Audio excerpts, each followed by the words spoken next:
Welcome aboard the USS Aranome. To become a member of our crew, please visit perfectorganism.com/support. As a patron of Perfect Organism, you'll receive exclusive perks and early access to content. Incoming audio transmission received. Please proceed to Subdeck 3 to begin playback. Thank you, and welcome aboard.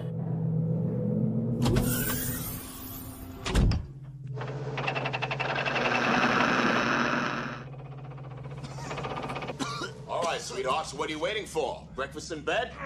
Another glorious day in the Corps. Day in the Marine Corps is like a day on the farm. Every meal's a banquet. Every paycheck a fortune. Every formation a parade. I love the Corps. Where's Baskin? Let's rock!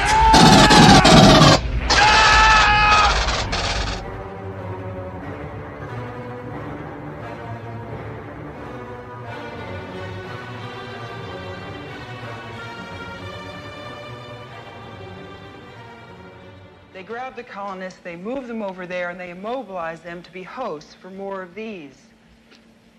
Which would mean that there would have to be a lot of these parasites, right? One for each colonist, that's over 100 at least. Yes, that follows.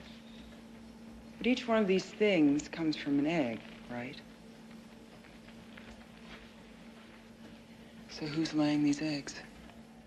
Welcome to Perfect Organism, the Alien Saga podcast. I'm your host, J.M. Prater, and I am joined by my host, Patrick Green. And we are here in episode 4 of something. No. I think it's 5. This is episode 5. We don't. We're somewhere in the middle. We're somewhere of in our series of 40 miles of bad road. Where we're like 12 miles down to 40 miles. We're like 32 miles in. I'm kidding. We're somewhere on the journey. We're here to talk about the Alien Queen and all about her and her design and what she means in the series, what she means in the kind of in the scope of the xenomorphology, maybe that's what you want to call it.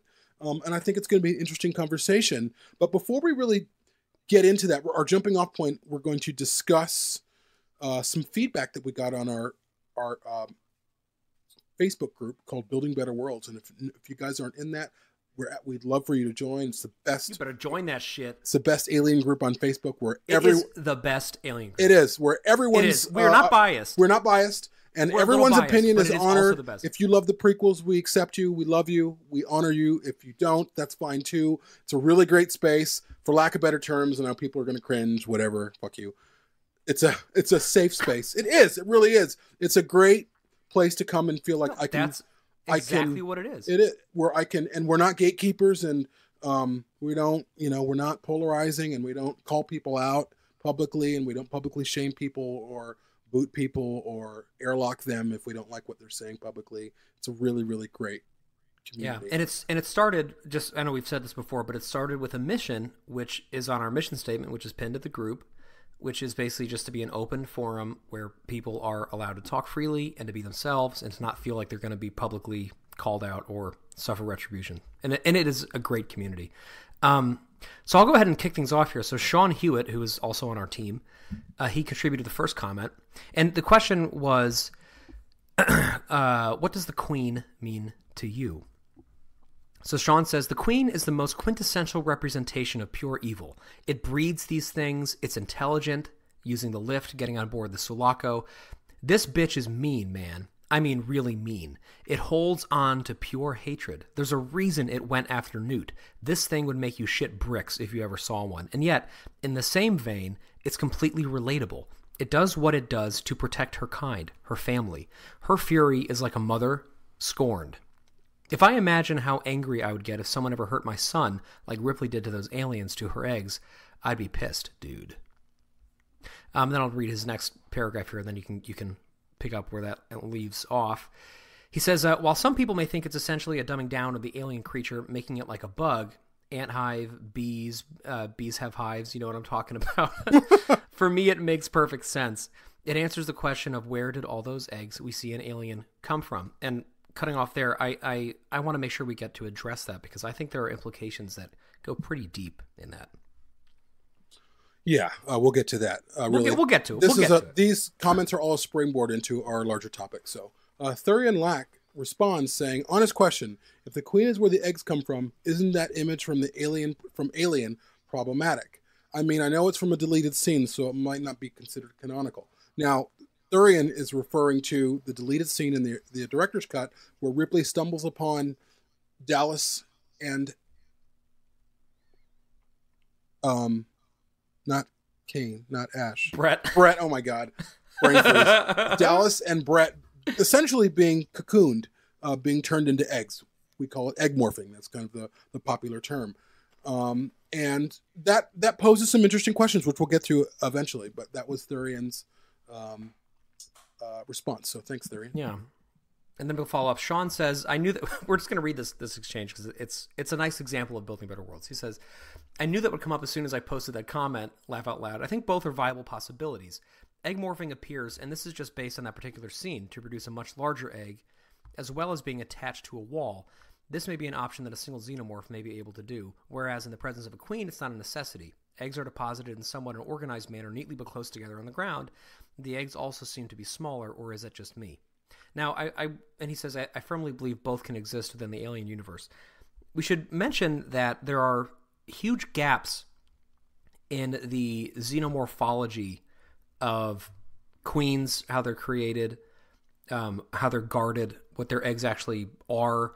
There's a lot of, because of different takes in the expanded universe on this concept, and because of the fact that some of this has been deleted from theatrical releases of things, there's a lot to get into on this, and hopefully we'll kind of touch on some of that tonight. But yeah, it's a good point that, I mean, theoretically, this and a million other possibilities can coexist in the universe because there is no one single canonical answer for what exactly their life cycle is. Yes, indeed. Sean goes on to say, also, in my opinion, that particular scene is considered canon once the director's cut was released in 2003. However, that is solely my opinion and based purely on my own feelings. LOL, it was inserted into an official release of Alien, therefore it's canon, basically. And I'll read his other comment, and then you can read Thurian's next one. I forgot to add, Thurian, that I appreciate you bringing that up. It's entirely relevant to the conversation at hand, so I'm glad it was brought up. And then I love how we're just basically playing the parts of Sean and Thurian. I hope we're doing a good job, guys. Although you got to do the accent if you're going to do Sean, right? No. I forgot to add Thurian Lake. I appreciate you bringing it up. All right. So Thurian says, the egg could be larger until the human is fully transformed. Damn, that's weird to think about. And then gradually shrinks to the size we see in the beginning of Alien. It would make sense as it would need to conserve energy for such a long gestation and the wait for a host to wander by. Anyway, we don't need to go through this whole thing because this goes on for quite a bit. There's another 6 responses. No, to this. There's only 3 more. You want to keep? Oh, you want to keep? All right, go ahead. Just these last 3. Why don't you finish Thurian's? They're all good. I'm not saying they're not good. It's just, there's a lot. He says, it's an interesting idea that one alien could cocoon a host or create a queen. Or could cocoon a host to create a queen. It lends to the adaptability of the alien, although I don't particularly like it.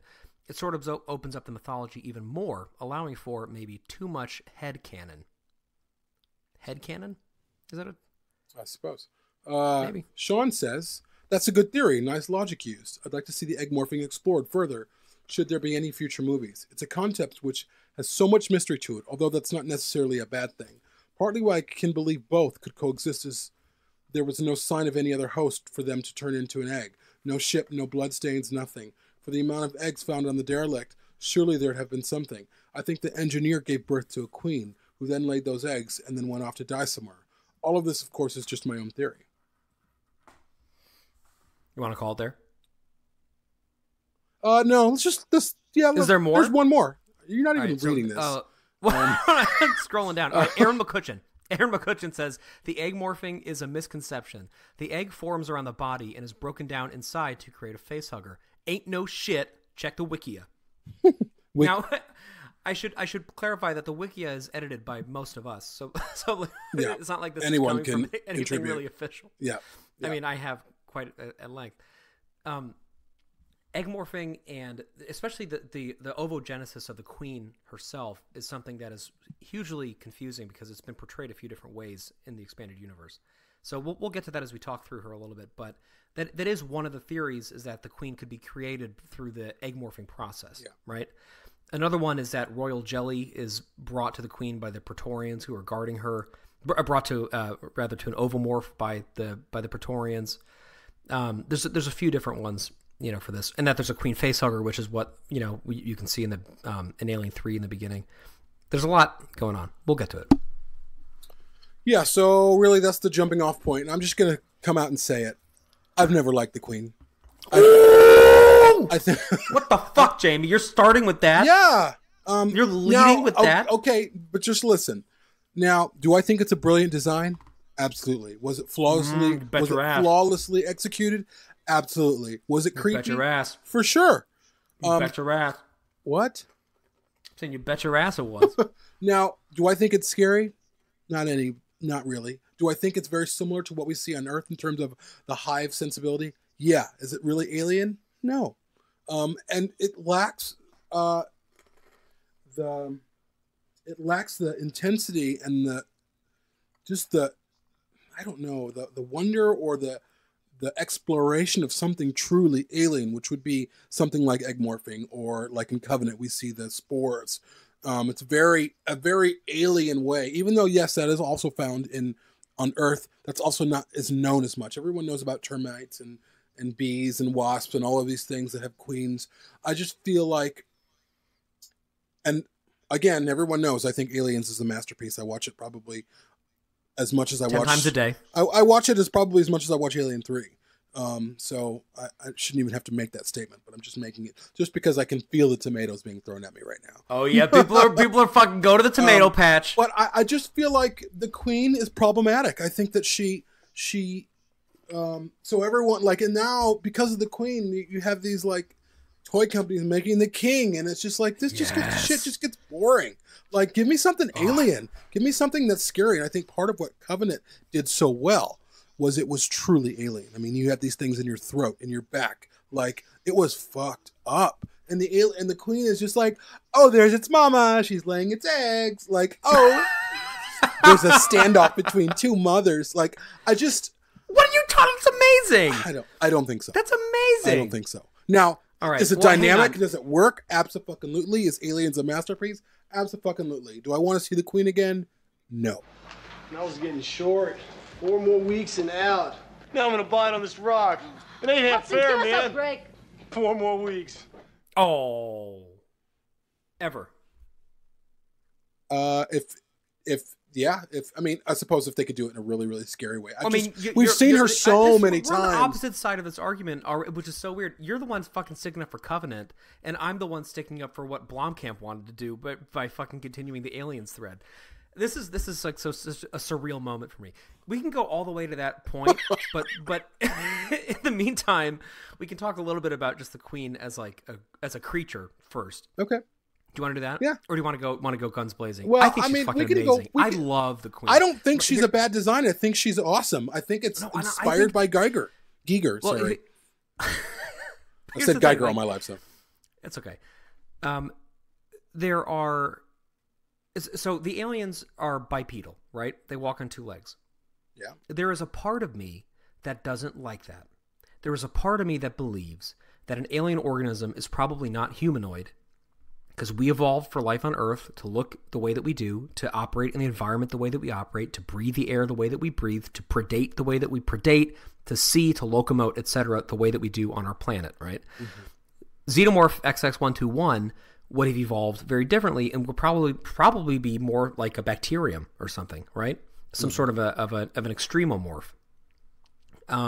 So there's a part of me that, although I'm obsessed enough with the xenomorph design to have it covering most of my arm, there's a part of me that feels like perhaps it would be more realistic if it were something completely alien, if it were a gas, if it were a Triffid. We were talking about the Triffids last week. Or Tribble.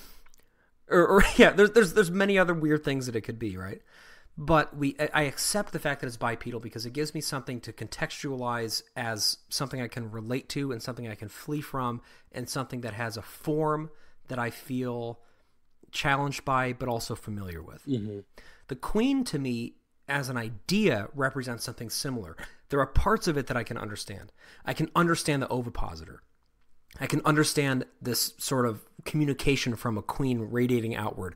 I can understand that an extremomorphic organism to be able to colonize the universe would be using a queen system, and that would be why they're somewhat like soulless in the way that the drones act. They kind of act like they're, you know, drones of this queen creature. It makes sense to me, but there are things that I don't understand about it. Like, I don't understand how she can operate an elevator. I don't understand how she can get on a dropship that's half her size. I don't understand how she can get on a dropship. I don't understand how she can communicate with the drones and like so complexly make them, you know, move back. We don't know how she's created. We don't know why. We don't know where she came from. We don't know how she coexists with this whole trope of egg morphing and like where that fits into it. So there are a lot of unknowns with the queen. So to me, I can at least appreciate her as something I can kind of contextualize, but still have mystery behind her. And I think everything else that you said, I agree with. I think the design is amazing. The execution is incredible. I think she serves a really great storytelling purpose, and that she's the big bad fourth act. Mm-hmm. And I think that she is a perfect analog to Ripley, because at the end of the day, they're doing the same thing. Yeah, I get that. Ripley is saving her progeny, and the queen is avenging her progeny, basically. Even though Ripley's not actually, and Newt's not really her daughter. You know? Yeah, that's sort of my thing. Yeah, I get it. I get all you're saying. I just think now I can understand the kind of the vehicle of the queen. To me, what could be alien, or what is alien, is if you have the xenomorphs in there reflecting the reproductive system of the hosts.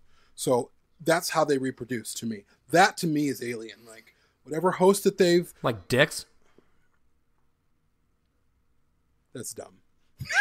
Is that what you're saying? No, I'm saying if a face hugger, you know, impregnates a human, the alien that comes out from it is going to have a similar reproductive system. That's what I mean. I don't mean genitalia. Come on, stupid. So what do you mean then? I mean, what are you talking like a birth, like, or for instance, you mean like give live birth, like if it's a dog, like in Alien 3, it's going to run on all fours. It takes elements of the host and it kind of recontextualizes it for its own body. It's got a dick and it finds a xeno vagina and it fucks it. When you say when it colonizes a dog, it comes out. In the dog from behind. I'm sorry. I can't get this image out of my head now. What are you talking about? You mean live birth? Hold on. Hold it. You're so stupid. No. So for instance, no, like whatever. Okay. Say an alien, what do you call it? A face hugger jumps onto a Komodo dragon. It would then lay eggs, because that's what Komodo dragons do. Or if it was a zebra, it would have live births, because that's what if it was an ant, it might have a queen, because you can imagine a face hugger on an ant. Oh, where'd it go?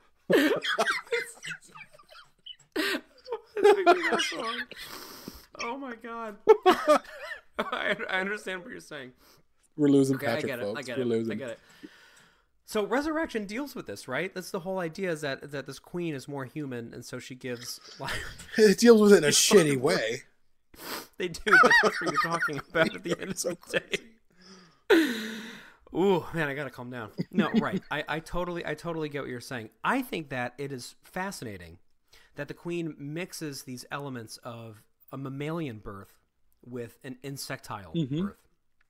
I think it's really horrifying. I think it's very... I think they did it shitty in Resurrection, though. That could have really been an interesting thing. Don't talk about Resurrection, Jamie. Well, we're talking about the Queen. No, but... we're talking about Aliens. Well, I'm just saying I don't want to talk about Resurrection anymore. Okay. I'm saying let's go back to Aliens, the one that we like. Now, I think that there are a lot of things in that are so fundamentally alien to me. You know, we did a thing a while ago, I think it was for Alien Day, where we talked about our favorite moments in the series. For the eighth passenger, the video.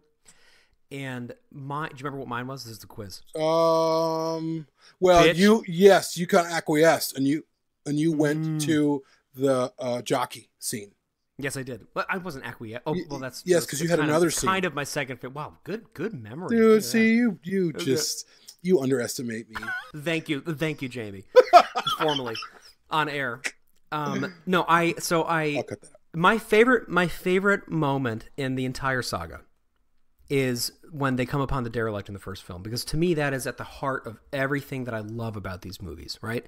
It is this encounter in a strange world with something you have no fucking idea what you're looking at or what you're dealing with, and you are completely in awe and outgunned. Yeah. And I think that the appearance of the Queen in Aliens is a similar moment. It occurs, there's a journey to it that Ripley goes willingly through, right? She knows that she has, in the pursuit of a goal, that she's going to have to come across this behemoth, this monster. Mm-hmm. She knows somebody's laying the eggs. She finds it, and it is something that when it's... Think about the first time you see the Queen, right? You see it as an abstraction. Yes. It's backlit. Yeah. Right? It's backlit with this brilliant, strange amber light, which doesn't make any sense, but you just sort of take it as an artistic decision. Mm-hmm. The way it's lit is totally nonsensical and beautiful. It reminds me a little bit of the point in the very beginning of Alien, when the wind blows, when the camera dolly passes those pieces of paper, and it's a moment that it doesn't make any real sense, but you accept it. Right? So it's a similar moment when she first comes upon the Leviathan in the belly of the beast during that part. Her head also is retracted, right? So when you first see the Queen, it doesn't even have a face. Yeah. It just looks like a fleshy protuberance. I wish they would have, to be honest with you, I wish it would have stayed retracted for way longer than it did. I feel That's like what she said. Shut up. I'm sorry. Oh, this episode is fucking crazy already. But no, like I feel like the alien is Why? the most, like when you see the alien in Aliens, when their lips are raising and they're showing their teeth. Before, when their lips are closed, it is far more scary that you're not really sure what you're looking at, as opposed to oh look, teeth. You know, well, because it doesn't have any eyes either. Right? Yeah, I think teeth don't make things scary. I think not knowing what's in there, like if you go into a closet and you bump into something and you're not sure what you bumped into. Is it a man? Is it a body? Right. What is it? Right. You know, what's in your closet? Is it a dick? It's a zebra. Is it a face hugger? Is it a dildo? Could be anything. Is it Newt? No, I think that's a really good point, and I think a lot of my favorite concept art actually is the concept art where their mouths are closed. Like I think part of what's so interesting about the Neomorph is that it doesn't look like anything. There's no like your like facial recognition software doesn't light up on it. You know, it's easy to forget. I was thinking about this actually tonight during choir rehearsal for some reason. I think part of why I fell in love with the design of the Xenomorph as a kid was specifically because it didn't have eyes. Yes. And I remember like something about that I just couldn't get out of my head. Mm-hmm. Just like how novel that looked and how scary that was, and the fact that we didn't know how it was seeing. Yes. You know, we didn't know why its eyes weren't exposed. Yeah. It was something completely alien. Or this question that image asks, what does it want? We don't know. Yes. We don't. Right. We still don't know what the alien wants. What does it want? It's fucking scary. Right, but we don't know why. We don't know what it's doing. And so here's the problem with the Queen. Okay? I do have a problem with the Queen, which I wrote down on an envelope and I'm going to bring up. Okay? She answers questions. That's my problem with the Queen. Yeah. Who's laying those eggs? Yeah. Well, this here bitch you go. Over here. Why don't you wait 1 minute and then we'll find the answer. You know? Ripley gets in there. Security! Right. So that is a little bit problematic to me. Yeah. And I think that is sort of my overriding issue, although I don't have a huge issue, but my overriding issue with Aliens in general is that there's a lot of that. Mm-hmm. There's a lot of answers in the movie about this is what happened on LV-426, especially in the special edition. You just get so many answers. This is Ripley's daughter. Mm-hmm. This is blah, blah, blah, blah, blah. You know, this is what the company's real motivations were. This is what the company looks like when they're having that meeting. Mm-hmm. You know, you get a lot of answers to a lot of questions. And there's nothing necessarily wrong with that, but it is a choice. And to me, part of the power of Alien, and I know this is something that you love as well, and, you know, we have similar taste in movies, I think, sometimes, is that Covenant was a masterpiece, is that... oh, shit. Is that it is more interesting to be asked questions than to have them answered, right? Yep. And the Queen answers a lot of things. Now, she also raises questions in the process of doing that because we don't know where she comes from. We don't know what that process is like. We don't know if there are alternative ways for them to reproduce. But at the end of the day, she's fundamentally a question answering device. Yeah, and I don't really. It's funny that you mentioned that because I never contextualized it that way. But you are right. But because the movie is so amazing, I don't have a problem with those answers, and that's why Alien's a successful number one. It answers questions, but it answers them in such a dynamic way. But there's also so much going on that I'll take those answers. That's great. Right. Right. But I think the brilliance of Covenant is it reintroduces more questions. Actually, what is up with this episode? What you keep defending Covenant? No, we're talking about the Queen is a vehicle of reproduction. So I'm talking about the vehicle of reproduction in Covenant, and that asks a lot of questions. Right. It does. Why do spores? Why are spores giving off these creatures? And then this thing over here and that thing over here, and then something's in the air. There's all of these unanswered questions. Right. Wheat, although it's funny because that who planted it? Because that is something that a lot of people have issues with Covenant with. That's something that I found myself constantly arguing about. When Covenant came out, was people like, well, why are they? This is something you've talked about. No, it is not. It's like, do not put that in my mouth. Well, do not. Oh, that's what she said. Because that's what he said. This episode. Oh. Like, for example, so, our friend Dave, who we love, has mentioned that he does not like... Oh, no, Dave didn't say this. Who the fuck said this?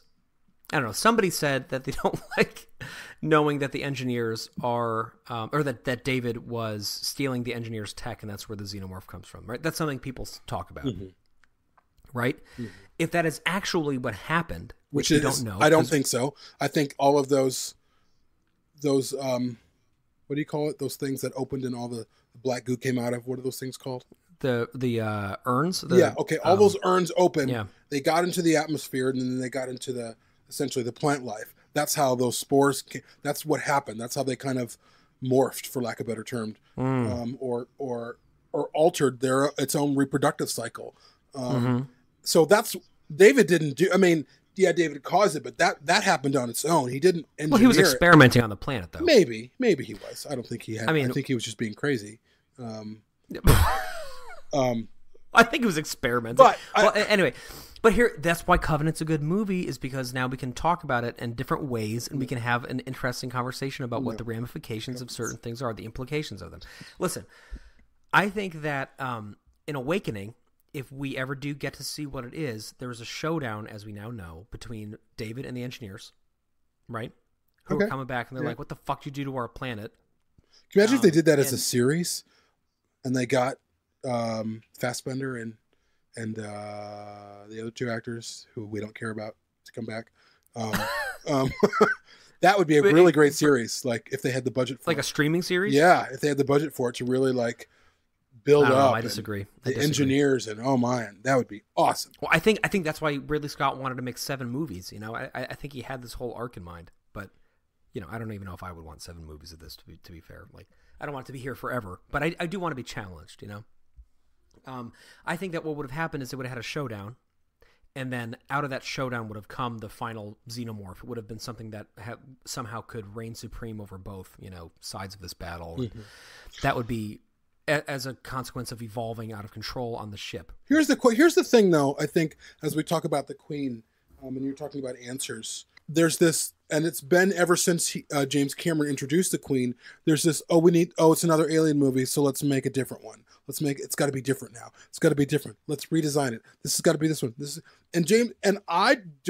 I believe the Alien, the design that Giger created, is so amazing and continues to be amazing. You don't have to keep redesigning this shit to be scary. Mm-hmm. You just have to put it in the dark and really bring that design to life. Because if you look at Giger's, we've all seen Giger's work.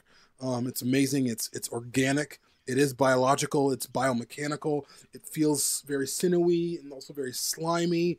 If you could really bring that to life with his original design, you don't have to redo these. And I did see, when we were talking about Blomkamp before, he had that photo or that image, the concept design, which is essentially of Giger's original Alien, but it's got 2 arms. Whatever. You don't need to do that. All you need to do is know how to use it. And I feel like with these sequels, what keeps happening is, and Cameron did it successfully, and he's lucky, but these sequels keep reimagining this creature that doesn't need to be reimagined. its design is good. Maybe you can do a couple things different here or there, but if you're having to redo it and make something, then I don't think you're approaching it right. No, that's an interesting point, because we don't really. Well, no, I mean that is something we see with Godzilla and King Kong and other movie monsters. They do get redone, But I agree that you don't have to do that. Well, in every Alien movie, it's different. Aliens, it was different, very different. I mean, it didn't even have the dome. They look, right. I will say the aliens and Aliens were better than the original. I know you. I don't know why you think. Yeah, that. they just. I don't know. You're fucking crazy. It's dude. amazing that they look like living things, more so than the original. They just look like these foreign. Well, they're much less biomechanical. I'll give you that. You think? Yeah. Oh yeah. Maybe the mechanical part of it, certainly. Maybe. And actually, the Queen and Cameron has said this himself. The Queen is deliberately less biomechanical. I think the Queen is the natural extension of the evolution of the xenomorph in the second film. And actually, so something that I wanted to bring up with her while we're talking about evolving is that evolution is really at the heart of the xenomorph's reason for being. Like you can see it in the accelerated life cycle, but also just in its adaptability, its relentless drive to procreate and to continue and to survive. It's all about evolving and adapting, right? And the Queen represents the ne plus ultra of all of the different attributes of the xenomorph having evolved. So not only is it obviously bigger and stronger, but it's way more intelligent. It's able to communicate. It's able to create life, seemingly unaided somehow. Whether that be royal jelly or something, we don't know. It is able to do all of these things that the drone and the warrior and the Praetorian guards can only aspire to, but they can't. The Queen is the one that is special. And she, to me, part of why she works is she embodies that spirit of evolution in a more succinct and profound way than any other creature in the series, I think. And we've talked a number of times just in this particular series about part of why Aliens works so well is that it finds the themes in Alien and it kind of explodes them and it goes deeper into them. And I think the Queen works because she's a sequel to the creature, The Queen works because she is a deeper and more intense embodiment of what was already true about the creature as we knew it. And I think that also extends to the design language and the size and the scope of her, and the fact that her head carapace is just so incredibly huge, right? Because like when you think about the xenomorph, you think about the elongated head, like hers is twice as long proportionally. You think about the back spines, unless you're talking about Alien 3. Hers are like 7 feet long and they're spiky, You think about the tail, her tail is like 30 feet long and it's fucking prehensile with hydraulics operating it, you know? The Queen, to me, is like the ultimate evocation of what an alien can be. Another example, the retractable jaw. So the inner jaw on the Queen, obviously, it's the size of a head, of a human head. It's gigantic. But also, it comes out of another retractable jaw, which is the head itself, right? So it's the extension of what the xenomorph was. Whereas the xenomorph's mouth came out, the Queen's head comes out of its head, comes out of its mouth, The opposite way around. Totally. So I think that's part of what works for me from a design standpoint. Yeah, I mean, I think the design is brilliant. Even Giger said, "Hey, this is essentially my creation," because it's it's got those legs that Giger liked to kind of like when he draws his creatures or whatever. They almost look like they're wearing high heels. And the Queen, Cameron continued that theme. He really pulled the integrity out of Giger's work and pushed it further. And I thought, and she has the double jointed like the dog style hind legs too. Yeah, she does. Right? And even with the size of her carapace or crown or whatever you want to call it, all of that really, if you look at her, you look at the egg sac that she, or whatever that thing is that she has, the ovipositor. It all of those things that are a part of her head and her tail help her to balance that. So she's, it's not this, oh, look, that's neat. That's there for a reason. It's there because she sits in one spot. And it makes sense. And it takes pressure off of things.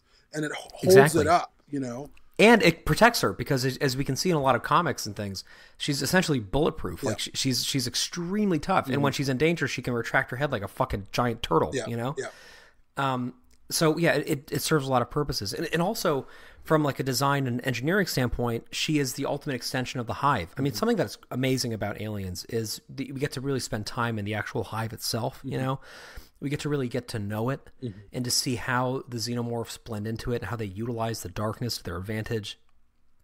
Just like Viet Cong in the jungle, you know, we get to really appreciate that aspect of how they operate.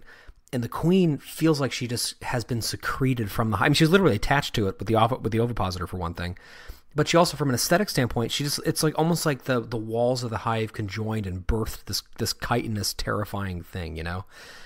So she just aesthetically works really well with it, I think. I just think she's, from a design standpoint, I mean, like the teeth, you know, her teeth are these crystalline, enormous icicles, you know. She's a fucking beautiful creature. Yeah. Again, yeah. And Cameron said that, you know, Cameron said, I have a quote, that he designed her to be, this is a quote, he said, hideous and beautiful at the same time, like a Black Widow spider.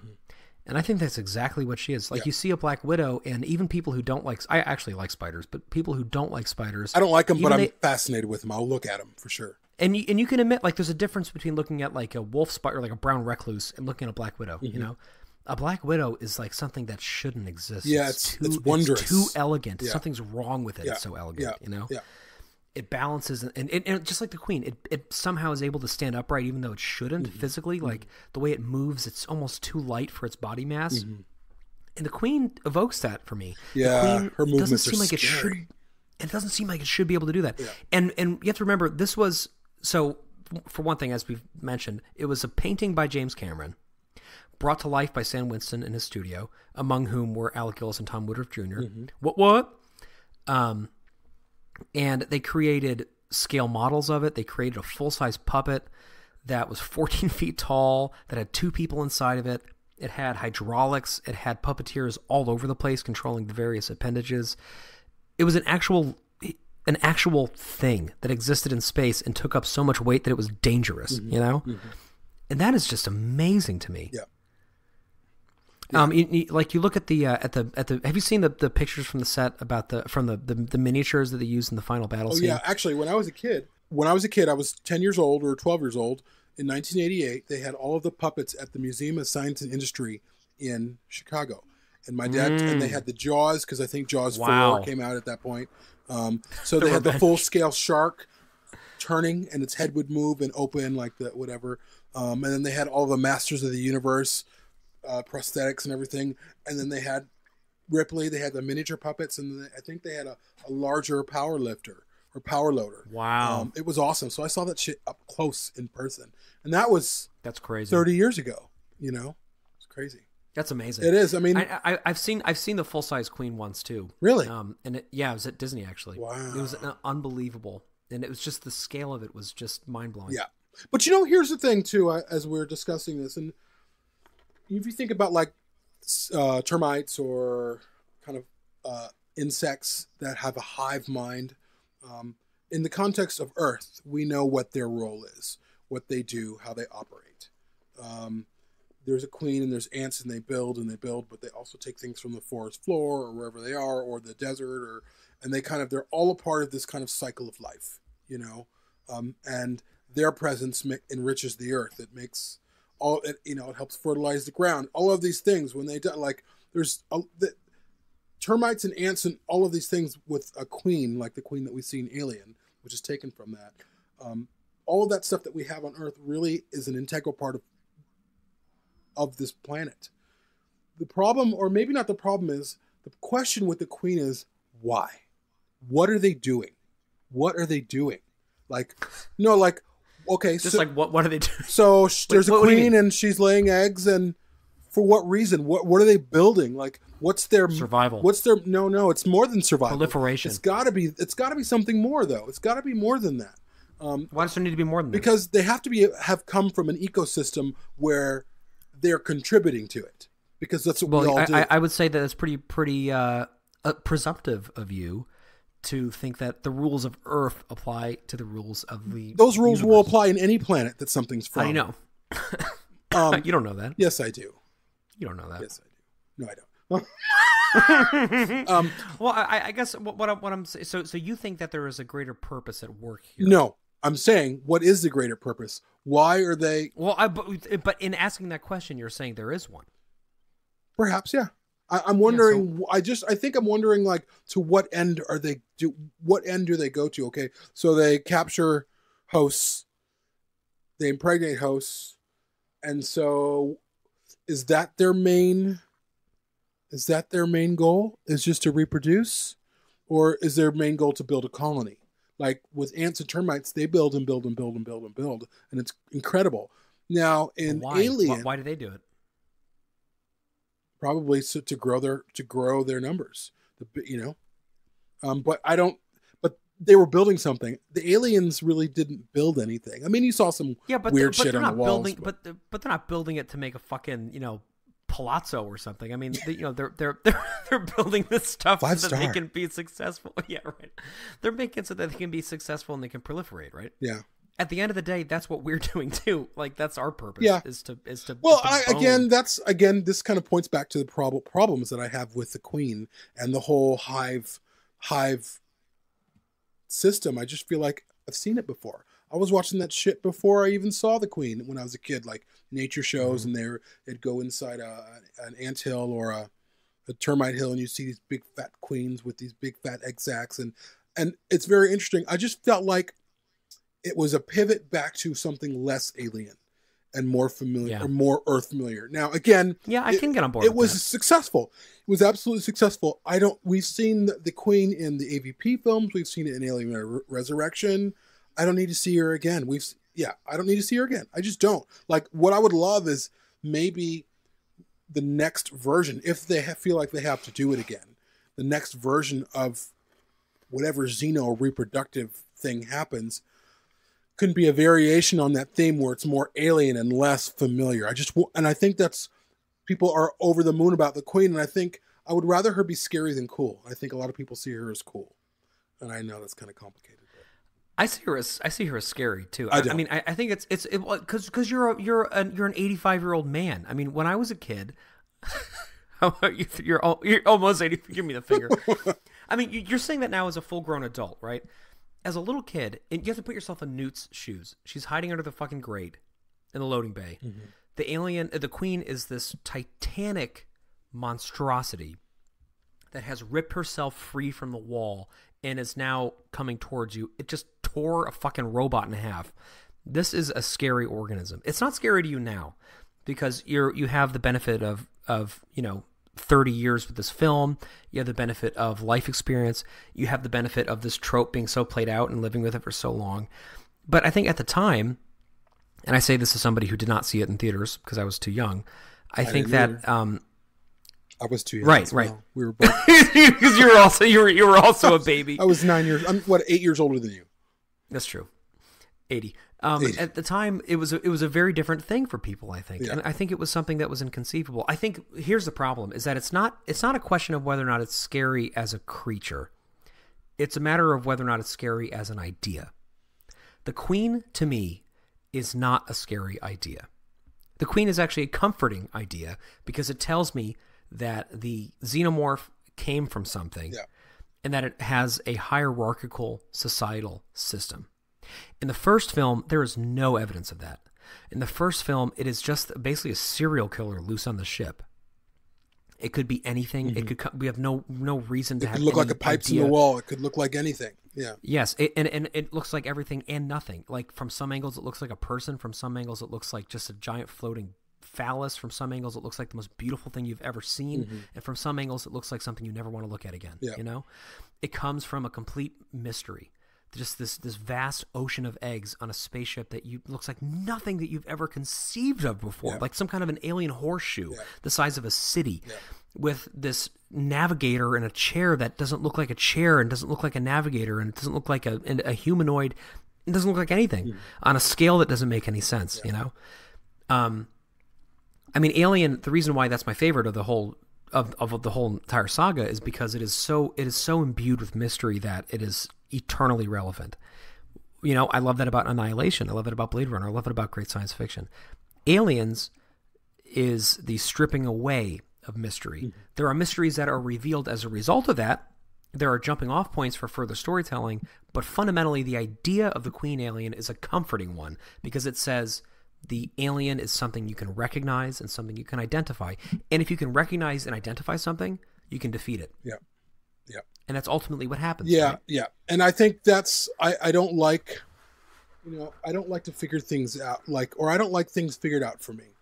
And I think the queen figures some things out for me a little bit. Now, again, all of this is we're kind of taking a little bit of a scalpel in just a light way at the queen. I'll still watch Aliens. It's an amazing film. It's a masterpiece. One of the best sequels ever made. I feel like I have to keep saying that because, again, there's probably tomatoes being thrown my way. That's okay. Well, and because as we talked about, we live in a system in a fan culture where it's easy to pigeonhole people. Yeah. And it's easy to assume, for example, that I love everything about Covenant because I always talk about what a great film it is when I don't. And so I always feel the need to say it's a flawed masterpiece, Mm-hmm. And just like you, when you're picking apart Aliens, you always have to say it's one of my favorite movies ever. But blah blah blah blah. And we should be able to have these discussions and ask if what we love can stand up to questioning. Yeah. I think our beliefs, our belief systems as people should stand up to questioning, or it should be able to take questioning whether it stands up to it or not. Our faith, whatever. So I think for many of us, for you, for me, the Alien series is essentially a version of faith. It's a way of life. It's a fandom. It's a kind of a religion that we belong to. And I think I want to ask questions. I want to say, is this working? Is this the best thing? Oh, totally. Now, again, to go back to Covenant, I feel like they started exploring vehicles of reproduction that I'd never thought of before. Yes, they're similar. Because, again, spores do some fucked up shit to ants. They're parasitic. Yeah. Yeah. Right. And you don't know, have you seen those videos with the praying mantis laying down and there's this long black worm coming out its back? Yeah. That's fucking, I can barely watch that. That's so scary to me. I can barely watch. Like the cordyceps. It doesn't seem, it seems unnatural, doesn't it? It seems like. Because it is. It seems alien. Yeah, it does. It seems completely unnatural. But there's many different insects that, in fact, I saw a video of this woman and there was a doctor and he had these tweezers and he was going into her leg and he was pulling out larvae from her leg. Like 3 of them. I mean, how unnatural and almost evil. But that's a mode of kind of reproduction. On Earth? On Earth. Yeah. That's observable, and it happens to a lot of people. Yeah. A lot of people go to Africa and they step in human feces somewhere in a pit, and then they come home and they have ringworm forever. Yeah. You know?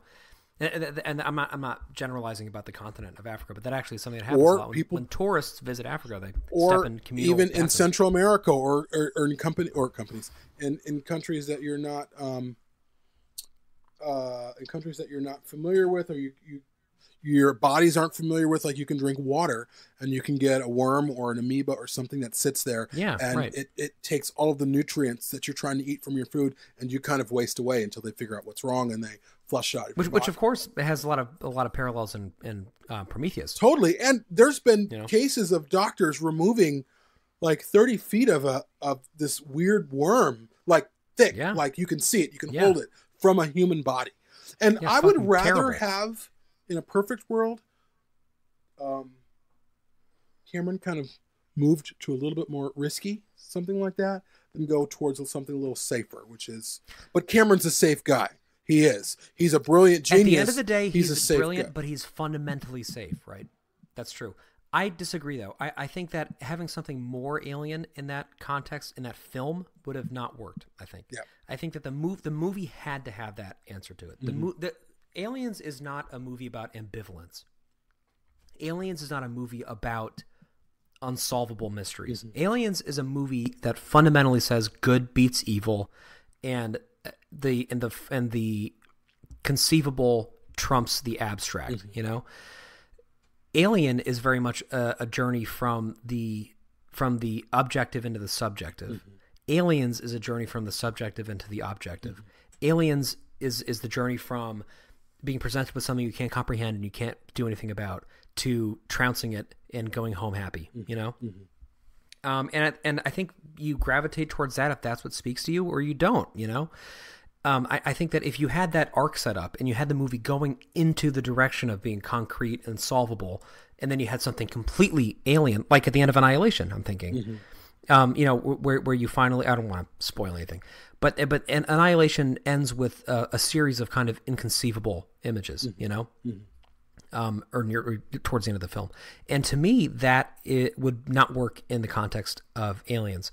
And actually, I have to formally thank Alex Garland for giving me the whole subjective into the objective trope, because that actually is how he describes Annihilation, that it's a journey from the objective into the subjective experience. Interesting. And that's very much like how I look at a lot of science fiction films too, is you start off with an experience that's relatable and that makes sense in a universal way that anybody could look at and anybody can understand, and you break it apart and make it abstract, And you see that, 2001 is probably the best example. I think even Blade Runner does that. It starts very objectively, you're seeing what, and then it turns into this more subjective experience. Right. And the farther it goes along, the less sense it makes, until ultimately it makes the sense that it makes for you, and nobody else will understand it the way you understand it. And then you will continue to engage with it for the rest of your life over and over again because it's something unique to you, Aliens is not that movie. I love Aliens. Again, I'm hedging because I don't want to be pigeonholed. I fucking love Aliens, and I love the Queen. I have an alien room in our house that has fucking Queen stuff everywhere you look, everywhere you turn. Yeah, I love the design. I love what it stands for. I love the fact that it's given me so many great graphic novels and so many wonderful expanded universe stories and so many amazing video game moments, that it gave, the coolest parts of Alien vs. Predator to us, that it gave us all of these things to be thankful for. Yep. But at the end of the day, it is not what I look for when I look for Alien. Well, again, I think because she's been done, she doesn't need to be done again in the way that she was. And I feel like she's... Yeah, I can agree with that. I feel like a lot of people are like, oh, is there going to be a queen? Like, that's not what Alien's about. It's not about, are we going to see a queen again? I get it, for some people it is. And I don't want to tell people, hey, buddy, that's not what these movies aren't about. Because for some people, maybe that is what it's about. It is what kind of alien they're going to see next. But I feel like she has become a bit of a trope. But it's funny. Yeah. But here's the one thing that you said that I wanted to push back on. You said, you've seen the Queen and blah blah blah, you've seen her and it's been 30 years and blah blah blah. These films have lived this film has lived in my life, but I can still look at the Alien or iterations of it that we share a lot, and it is fucking terrifying to me. Yeah. The Queen is not like that for me. The Queen is just like, oh, okay, there's the Queen, there's the egg layer, like the Alien to me is still this mysterious. What is this thing? Where is it? What does it want? Okay, talking about visual art, I agree with you completely. I have never been afraid of a picture of the Queen. There are many pictures of the Xenomorph that I have been afraid of. Yes. That I've been like, oh man, that is fucking scary. Yeah. I'm gonna dream about that tonight. And I've never had that about the Queen. I've never actually realized that until this conversation. I look at the Queen with a sense of awe, and a sense of spectacle, and a sense of just like being amazed at how cool it is, but never with that sense of, what is it looking at me for? Why does it want me? Mm-hmm. What is it doing? You know, part of it's the scale. She's so big. She's not going to hide in a room. She's not going to hide in the ceiling. She's not going to hide in the vents. She's too big. Right. So she's very obtuse. So there's no like danger. Where's the Queen at? She's right there. You know what I mean? Right. Yeah. You can fucking feel her like a T-Rex when she walks by. Right. But which should be scary, right? Like, we're actually predisposed biologically. This is like the biology episode. We're predisposed genetically to be afraid of things bigger than us, to listen to big heartbeats. Like, part of why the piece of music that I'm writing right now has a slow heartbeat in the monster section of it is because I researched that and I looked for animals that we're afraid of, and they have slower heartbeats than humans do. And I was like, well, you know what? That makes sense. We would listen for that vibration and be afraid of it. Yeah. So we should be afraid of the Queen. But I think it's getting at something else that's important with Alien, which is that we're not actually afraid of the creature. We're afraid of what it means to us. Mm-hmm. We're afraid of what we are in the face of the creature. Mm-hmm. We're not actually afraid of what it looks like. We're not actually afraid of what it's doing. We're afraid that we don't know what it looks like, and we're afraid that we don't know what it's doing. Mm-hmm. That we can't see what it's thinking because it doesn't have eyes and it can't emote, you know? Mm-hmm. The Queen can talk, right? The Queen can do a lot of anthropomorphic things. The Queen can not only operate an elevator, not only get on a dropship, it can actually emote and snarl like very audibly at Ripley. It can threaten her. It can be a mama bear. And it's like so clear what she's doing, right? When Ripley burns the eggs, the Queen gets mad because in the animal kingdom, That's what happens if you stomp on, a bird's nest. The bird's going to snap at you, right? Or if you go to a beehive, and what do right away? They go to the babies to take them out of their little things and move them because that's the most important thing for them. So it makes a lot of biological sense, right? Yeah. But it's not alien. It's not confusing. Yeah. Right? If Ripley had done that and the Queen had enjoyed it, that might have been interesting. Or if the Queen hadn't even reacted and the Queen had just started just staring at her. But because the Queen is so much more expressive, because she has so much more articulation, because her head can move all over the place, and because she can make all these noises, and because we see her gesticulating to her drones, she becomes more real. She becomes more physical, and she becomes something that we have more of a context for. And I think in doing that, we lose what we're actually afraid of when we're afraid of the alien stuff, which is the unknown. And that's why the backburster sequence, to me, the first time I saw it, scared the fucking shit out of me. Me too. Because I saw the footage from Austin when they showed it the very first time, and I remember I was on the train with my headphones in, watching the live stream, and I was horrified. I was like, "Oh my god, this is so scary." I was shaking when I was leaving the theater because I saw it on AMC. I was went to the screening. I was disturbed. I remember talking with Dave Gogol. I just was like, dude, that footage, man, that disturbed me. I was like, that's one of the scariest things I've ever seen in Alien. Me too. And to me, and so why was that scary? We didn't know what was happening. We didn't know what was happening. We had no idea what was happening. We knew something was going to come out, right? We could tell that something was happening, or how it was going to come out, or But it's and then all of a sudden the spikes come through, and we all at the same time go, what the fuck was that? And then all hell breaks loose, and then it's just even more confusing and even scarier, right? Because then this neomorph comes out. It looks like some sort of a wet monkey, and it's slipping and sliding, and it doesn't look dangerous. And then all of a sudden, it's incredibly dangerous. And then it's growing so rapidly, we can see its head pulsating. And it's that scene works great because nobody, including the actors, know what's happening. Just like an alien. I mean, obviously the actors knew what was happening, but in the first film, during the chestburster sequence, they had no idea it was going to be that bloody. Of course, as everybody who knows Alien knows. And there was an actual element of surprise to the actors during that, right? They knew that the chest burst was going to happen. They had no idea what it was actually going to be like. And that's captured on film. And I think for audiences, the reason why, my father-in-law, my grandfather-in-law had a heart attack, and the reason why people barfed and left movie theaters is because they had no context to appreciate what was going on. They were completely confused. It was a completely subjective moment. It made no sense based on anything that they could see, but it made infinite sense on some subconscious level that they couldn't get out of their heads. Absolutely. Yeah. Well, I'd say that this has been a pretty interesting discussion. I think that there's a lot more that we could probably discuss on the Queen. I think, if anything else, she is a device that's controversial. She's controversial. Well, I want to say one more thing. Hang on. Okay. Just now I'm thinking about it. We talk a lot about gender on this series. She's the only gendered xenomorph. Yeah. You ever think of that? No, I mean, every other one is basically it makes it female. It's female, and I think that's another issue that I've had is that it's the Queen. Oh, look, we've given it this name that we've given figureheads of state or of countries and termite mounds. We've given it a very Earth-like human name. That's another problem that I have with it. I don't want to call it the Queen. I don't want to call it, oh, look, it's the Queen, as opposed to it's a xenomorph, because that's the only thing that we know what to call it. We don't know anything more than that. The Queen is she's a one-trick pony, But the thing is that I don't want to leave on that note. The trick that she pulls off is borderline miraculous. Yeah. At the end of the day, even if she is one trick, that trick is pulled off in a way that is almost unprecedented in science fiction cinema to me. What she represents from a puppeteering standpoint, from a design standpoint, the way that Cameron filmed her to be so fucking menacing and beautiful, it is completely amazing from an achievement standpoint. Yeah. And actually, one great thing, I think she is great. And I don't know how many people have noticed this. I've noticed this. I'm sure you have. When Ripley and Newt get into that egg chamber and they're approaching the Queen, you hear something. You hear this. But it's a female voice. Have you heard that before?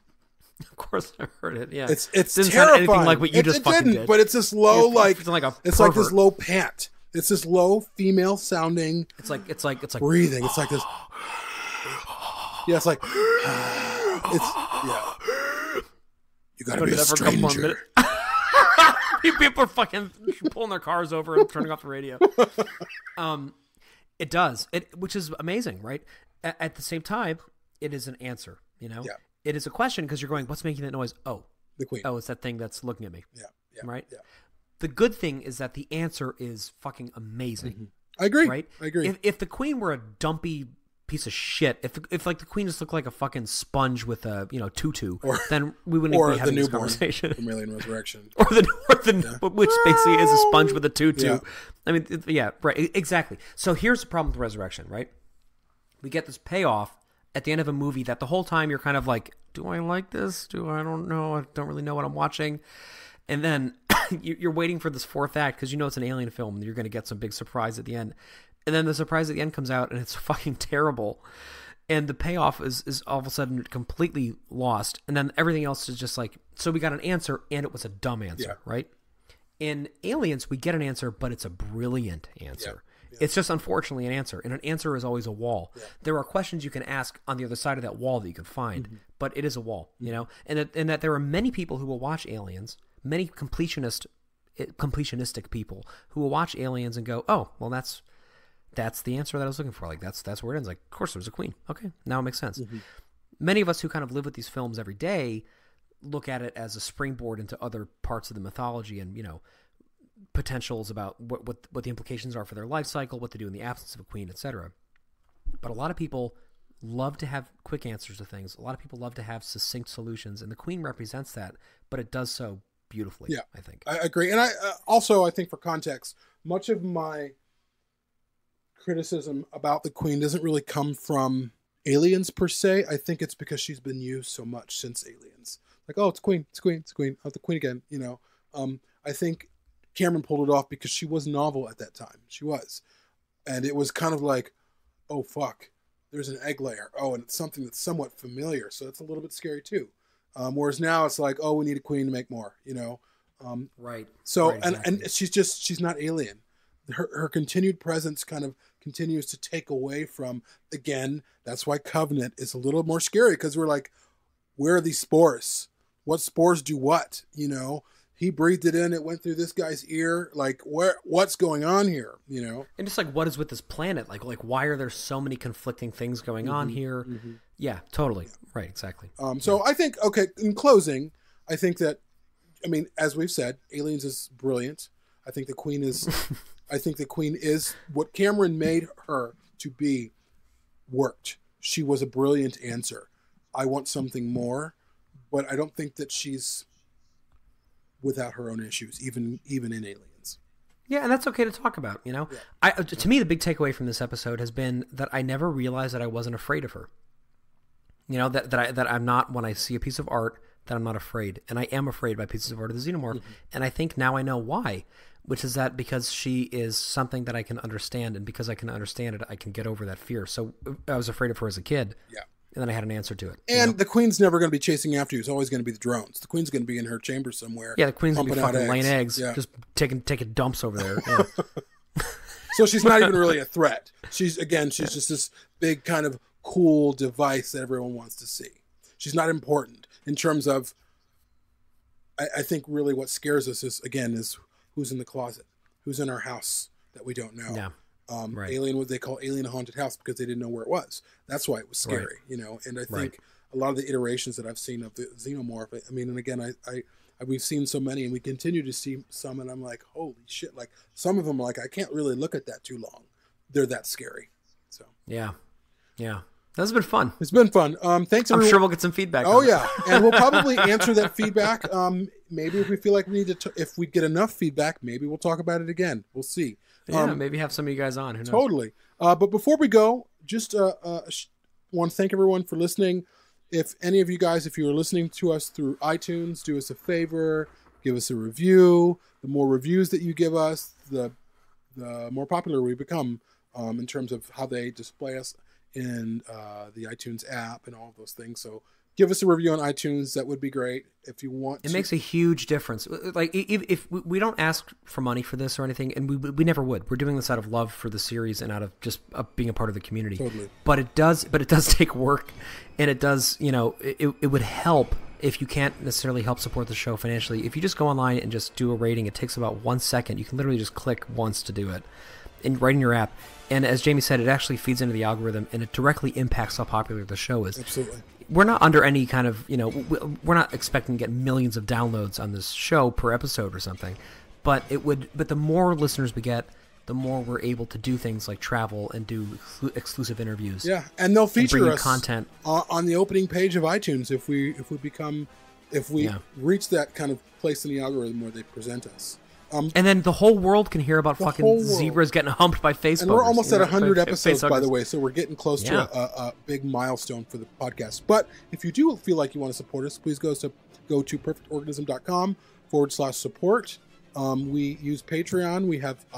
We already have some, but we could, we're working on another audio drama right now for Perfect Organism. We're working on one for Shoulder of Orion. So if you feel led, $1, $3, $10, however much you want. That couple would be thousand. Awesome. Couple thousand, 1,000. Couple million. Give us $1 million. Every 2 weeks. No, Thanks, it's guys. just once a month. But thanks everyone for listening.